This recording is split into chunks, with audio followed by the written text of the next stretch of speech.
বাংলাদেশে হিন্দুদের বিরুদ্ধে হিংসার ঘটনা প্রতিবাদে শিয়ালদা স্টেশনে সনাতনীদের বিক্ষোভ। অনির্বাণ বিশ্বাস আমাদের প্রতিনিধি সরাসরি রয়েছেন। অনির্বাণ, ফের পথে সনাতনীরা। হ্যাঁ দেখো, একদমই পথে ফের সনাতনীরা এই মুহূর্তে কিন্তু শিয়ালদা স্টেশন থেকে হিন্দু সংগতির ডাকে একেবারে বাংলাদেশ ডেপুটি হাই কমিশন পর্যন্ত এই সেই মিছিল শুরু হয়েছে। কলকাতা পুলিশের তরফ থেকে কিন্তু কঠোর নিরাপত্তা ব্যবস্থা রাখা হয়েছে, কারণ তুমি জানো যে এর আগে বাংলাদেশ ডেপুটি হাই কমিশনের উদ্দেশ্যে একাধিক মিছিল হয়েছে এবং সেই মিছিল কিন্তু কখনো কখনো হিংসাত্মক হয়ে পড়েছে। পুলিশ ফলত এই মিছিলকে কেন্দ্র করে কড়া নিরাপত্তা ব্যবস্থা রেখেছে। মূলত বাংলাদেশে যেভাবে দীপু দাস থেকে শুরু করে অর্ঘ্যমণ্ডল একাধিক যে হিন্দুদের উপরে নির্যাতন চলছে, যেভাবে তাদেরকে হত্যা করা হচ্ছে, তারই প্রতিবাদে কিন্তু এই মিছিল। এবং প্রত্যেকের কিন্তু দাবি একটাই, যে বাংলাদেশের যে এই মুহূর্তে যে সরকার চলছে, অন্তর্বর্তীকালীন সরকার, তার যে উপদেষ্টা মোহাম্মদ ইউনূস, তার নেতৃত্বে গোটা ঘটনা ঘটছে। এবং এই দাবিকে সামনে রেখেই সনাতনীরা পথে নেমেছেন। অনেক ধন্যবাদ অনির্বাণ। বিধানসভা ভোটের আগে দলের আদি ও নব্যদের মধ্যেকার দ্বন্দ্ব ঘোচাতে মরিয়া বিজেপি নেতৃত্ব। আর এই অবস্থায় ন্যাশনাল লাইব্রেরিতে আদি নেতাদের নিয়ে সুশাসন দিবস পালন করল দল। সেখানেই আদি নেতাদের সামনে শুভেন্দু অধিকারী বলেন, তিনি 5টা দফতর এবং 3টে বড় ব্যাংকের পদ ছেড়ে বিজেপিতে এসেছেন। তিনি পালানোর লোক নয়। পরে বক্তব্য রাখতে গিয়ে শুভেন্দু অধিকারীর উদ্দেশ্যে সমীক ভট্টাচার্য বলেন, আপনি বিজেপিতে সম্পৃক্ত হয়ে গেছেন। 5টা দপ্তর ছেড়ে 3টে বড় ব্যাংকের চেয়ারম্যান ছেড়ে আমি ভারতীয় জনতা পার্টিতে এসেছি। তিনি বিজেপিতে সম্পৃক্ত হয়ে গেছেন।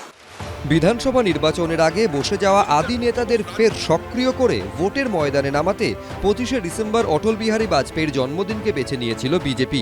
প্রয়াত প্রাক্তন প্রধানমন্ত্রীর জন্মদিনে পালিত হল সুশাসন দিবস। ন্যাশনাল লাইব্রেরির অনুষ্ঠানে আদি ও বর্তমানে ততটা সক্রিয় নন বা নিষ্ক্রিয় হয়ে গেছেন এমন নেতাদের আমন্ত্রণ করেছিল দল, যেখানে শুরু থেকেই শুভেন্দু অধিকারীর মুখে শোনা গেল পুরনো বিজেপি নেতাকর্মীদের প্রসঙ্গ। অটলজির সম্পর্কে আপনাদের অনেক অনেক বেশি বাস্তব অভিজ্ঞতা আমার থেকেও বেশি আছে।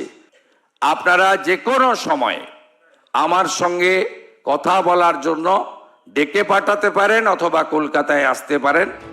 আদি বিজেপি নেতাদের গুরুত্ব দেওয়ার পাশাপাশি অন্য দল ছেড়ে বিজেপিতে আসা বাকি নেতাদের সঙ্গে নিজের ফারাকটাও এদিন বুঝিয়ে দেওয়ার চেষ্টা করেন বিরোধী দলনেতা।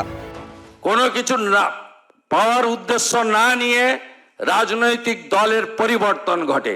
আমি মনে করি আমি সেই তৃতীয় গ্রুপে পড়ি।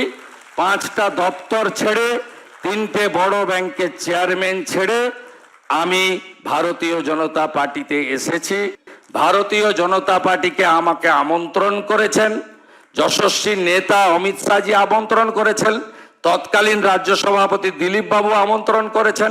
অনেকেই পালিয়েছে, শুভেন্দু অধিকারী পালানোর লোক নয়। এরপরই বলতে উঠে ইঙ্গিতপূর্ণ মন্তব্য করেন বিজেপি রাজ্য সভাপতি।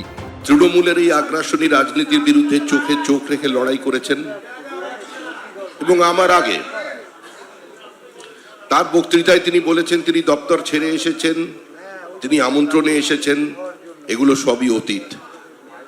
আমি আমার অনুজ প্রতিমের কাছে আহ্বান করব বা আবেদন করব যে ভবিষ্যতের কোনো মিটিংয়ে তিনি এটা বলবেন না, কারণ তিনি বিজেপিতে সম্পৃক্ত হয়ে গেছেন। 26-এর ভোটের আগে ইতিমধ্যে জয়ের হুঙ্কার দিতে শুরু করেছেন শুভেন্দু অধিকারী, সুকান্ত মজুমদার, সমীক ভট্টাচার্যরা। কিন্তু একদিকে সাংগঠনিক দুর্বলতা, অন্যদিকে আদি নব্য দ্বন্দ্ব কাটিয়ে এবং একজোট হয়ে ভোটের ময়দানে ঝাঁপানো, এই দুই কঠিন কাজ করতে কি পারবে রাজ্য বিজেপি? বারবার সামনে এসেছে এই প্রশ্ন।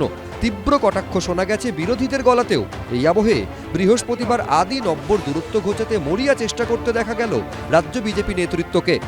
শুভেন্দুবাবু যে যে কারণগুলো বলেছেন, সমীকবাবু সেই কারণগুলির সঙ্গে একমত নন।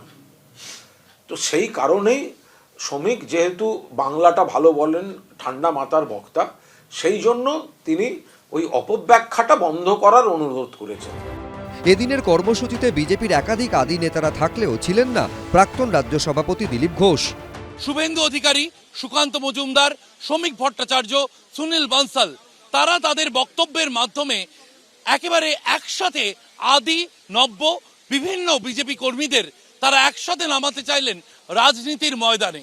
কিন্তু কোথাও একটা তাল কাটলো দিলীপ ঘোষের অনুপস্থিতি। এই প্রোগ্রামের দায়িত্বে তো আমি ছিলাম না, আমি এই প্রোগ্রামে একজন আমন্ত্রিত, আমি আমন্ত্রিত হিসেবে এসেছি।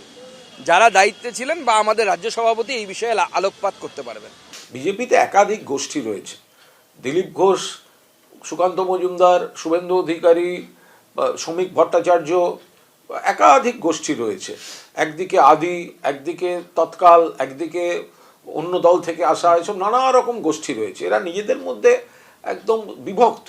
এগুলো তো বিজেপি সব দিক থেকেই, তারা ভেতর থেকে এমনিতেই তাসের ঘরের মতো চুরমার হয়ে যাচ্ছে। ন্যাশনাল লাইব্রেরিতে এদিন যখন আদি নব্যের দূরত্ব ঘোচাতে বিজেপির কর্মসূচি চলল, তখন দিলীপ ঘোষকে দেখা গেল হুগলির সিঙ্গুরে বিজেপির পার্টি অফিস উদ্বোধনের অনুষ্ঠানে। শিবাশিস মৌলিক, ময়ূখ ঠাকুর চক্রবর্তী, এবিপি আনন্দ। ফের একবার একে অপরকে আক্রমণ করলেন তৃণমূল কাউন্সিলর সঞ্চিতা দে ও বিজেপি কাউন্সিলর সজল ঘোষ। একে অপরের উদ্দেশ্যে ছুড়ে দিলেন ভোট যুদ্ধের আগাম চ্যালেঞ্জ। আর যা ঘিরে আরও একবার চলল শাসক বিরোধী রাজনীতির পারদ। নির্লজ্জ বেহাত দল, আমি মহিলাদেরকে বলছি, এসআইআরে যা নাম ওর বাদ গেছে তাতে এবার 500 থেকে 700 ভোটে ওর ওয়ার্ডে হারবে। চ্যালেঞ্জ পাল্টা চ্যালেঞ্জ, আক্রমণের পাল্টা কটাক্ষ। বড়দিনে বড় বাকযুদ্ধে জড়ালেন তৃণমূল কাউন্সিলর সঞ্চিতা দে এবং বিজেপি নেতা সজল ঘোষ। গত সোমবারই বিজেপি কাউন্সিলর সজল ঘোষের নেতৃত্বে পরিবর্তন সংকল্প যাত্রা ঘিরে তপ্ত হয়ে ওঠে বরানগর। বিজেপি কাউন্সিলর সজল ঘোষ ও তার অনুগামীদের সঙ্গে ঝামেলায় জড়িয়ে পড়েন তৃণমূল কাউন্সিলর এবং তার সমর্থকরা। ঘটনার 3 দিনের মধ্যেই ফের মাথাচাড়া দিয়ে উঠল শাসক বিরোধী দুই দলের নেতা নেত্রীর পুরনো কোন্দল। 2-1 দিন আগে এখানে ভারতীয় জনতা পার্টি ভেবেছিল যে একটা কি পরিবর্তন করবে, তো নিজেদের পরিবর্তন করা দরকার। এই মহিলারা, আমাদের এই ওয়ার্ডের মহিলারা পুরো ওদেরকে বের করে দিয়েছে, পুরো ঘাট ধরে বলতে গেলে ওদের লাজ লজ্জা নেই, আবারও আসবে, আবারও তাড়াবো। বরানগরের মানুষকে যেভাবে চিকেন বানাচ্ছেন সেটা বন্ধ হোক। যত খাবার তো ওরা খাচ্ছে, ঘাড় ধরে তাড়িয়েছে কি করেছে সেটা আপনাদের ক্যামেরা ছিল। এর আগেও একাধিকবার প্রকাশ্যে আসে সজল ঘোষ ও সঞ্চিতা দের বিবাদ। এবার আরও এক ধাপ চড়ল দুজনের তরজার পারদ। সমীরণ পাল, সৌমিত্র রায়, এবিপি আনন্দ। অল বেঙ্গল বার্ড লাভার্স অর্গানাইজেশনের উদ্যোগে সন্তোষ মিত্র স্কোয়ারে শুরু হলো পাখির মেলা। মেলায় রয়েছে দেশি বিদেশি নানান প্রজাতির 350 থেকে 400টি পাখি।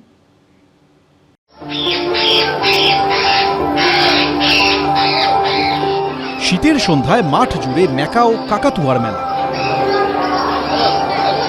রং বেরঙের অতিথিদের কিচিরমিচিরে মুখরিত সন্তোষ মিত্র স্কোয়ার। কংক্রিটের শহর সরগরম পাখিদের ডাকে। অল বেঙ্গল বার্ড লাভার্স অর্গানাইজেশনের উদ্যোগে শুরু হলো পাখি মেলা। দেশি বিদেশি নানান প্রজাতির 350 থেকে 400 পাখি রয়েছে এই মেলায়। এবার 26 বছরে পা দিল এই মেলা। এই দুটো পাখির দাম মিলে অন্তত পক্ষে আজকের দিনে 8 থেকে 10 লক্ষ টাকা, দুটো পাখির দাম মিললে। এবং তোমাকে জানাই, এই পাখিগুলো কিন্তু এখন কলকাতা তথা ভারতবর্ষের বিভিন্ন জায়গায় ব্রিডিং হচ্ছে।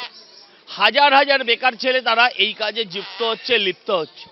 ফলে এটা শুধু আনন্দ দিচ্ছে না, এটা আমাদের শেখাচ্ছে যে আমরা এদের থেকে, এদের পরিচর্যা করে, এদের ব্রিডিং করে আমরা নিজেদেরও ভরণ পোষণ করতে পারি।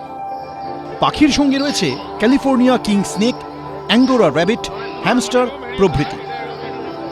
মেলা দেখতে বড়দের হাত ধরে ভিড় করেছে ছোটরা। বৃহস্পতিবার শুরু হওয়া মেলা চলবে শনিবার পর্যন্ত। সৌমিত্র রায়, এবিপি আনন্দ, কলকাতা। এবিপি আনন্দ, এগিয়ে থাকে, এগিয়ে রাখে।